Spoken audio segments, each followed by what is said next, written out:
अस्सलाम वालेकुम स्टूडेंट्स। सबक आए पाकिस्तान की सैर करें, आप ये सबक पढ़ चुके हैं। तो आज हम इसका खुलासा बयान करेंगे, यानी कि इस सबक को मुख्तसर तौर पर बयान किया जाएगा।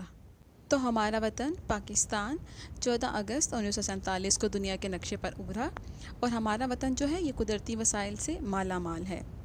यहाँ पर खुश जायका फलों के बागात हैं, बहते हुए दरिया हैं, ठीक है, और वसी और समंदर हैं जो इसके हुस्न में इजाफा करते हैं। पाकिस्तान के 4 सूबे पंजाब, सिंध, खैबर पख्तूनख्वा और बलूचिस्तान हैं और पाकिस्तान के तमाम सूबों में रहने वाले अपने वतन से मोहब्बत करते हैं।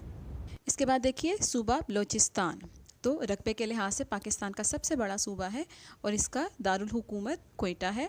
बलोची, ब्राहवी या पश्तो ज़ुबानें यहाँ पर बोली जाती हैं और यहाँ पर बंजर पहाड़ हैं, ठीक है। सर्दियों में सख्त सर्दी और गर्मियों में सख्त गर्मी पड़ती है। अंगूर, चेरी, अनार, सेब और खजूर जैसे फलों की पैदावार होती हैं। इसके अलावा कायद आज़म ने अपनी ज़िंदगी के आखिरी अय्याम इसी सूबे में बसर किए। इसी सूबे में सुई के मकाम पर कुदरती गैस का ज़हीरा है। इसके बाद है सूबा पंजाब, तो पंजाब 5 दरियाओं की सरज़मीन है, तो इसीलिए इसको पंजाब कहा जाता है। इसका दारुल हुकूमत लाहौर है, जिसे पाकिस्तान का दिल कहते हैं, और पंजाब में ज़मीन की ज़रखेज़ी और बेहतरीन नहरी निज़ाम की बदौलत गंदम, कपास, गन्ना और चावल की पैदावार होती है।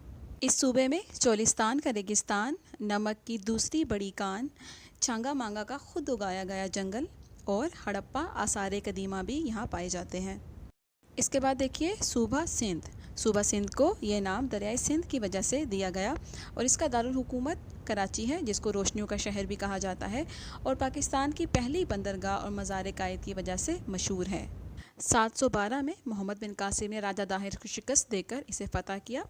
यहाँ पर सिंधी ज़ुबान बोली जाती है और केले और खजूर के बागात यहाँ पाए जाते हैं। उसके बाद देखिए सूबा खैबर पख्तूनख्वा, ठीक है। तो खैबर पख्तूनख्वा का पुराना नाम शुमाली मगरबी सरहदी सूबा था और इसका दारुल हुकूमत पेशावर है। यहाँ पर पश्तो ज़ुबान ज़्यादातर बोली जाती है और दर्रा खैबर, सवात और कागान की वादियाँ, इसके बाद झील सैफुल मुलूक यहाँ पर मशहूर मकामात हैं।